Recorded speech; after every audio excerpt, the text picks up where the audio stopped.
महाराष्ट्रामध्ये व देशामध्ये जातीय जनगणना करून प्रत्येक SC ST OBC मायनॉरिटी OBCच्या लोकसंख्येनुसार आर्थिक निकष, शैक्षणिक निकष, सामाजिक निकष सर्व बाबीचा अभ्यास करून आरक्षण देण्यात यावे।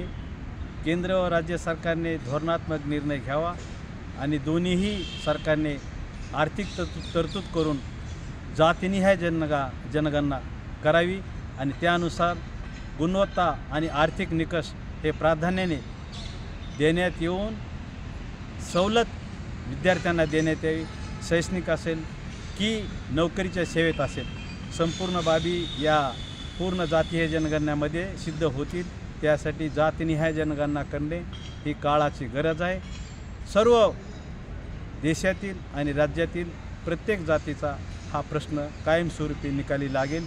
त्याकरिता केंद्र सरकारने व राज्य सरकारने जातनिहाय जनगणना करावी आणि ज्या त्या जातीच्या निकषाप्रमाणे सर्व पडताळणी करून आरक्षण देण्यात यावे ही विनंती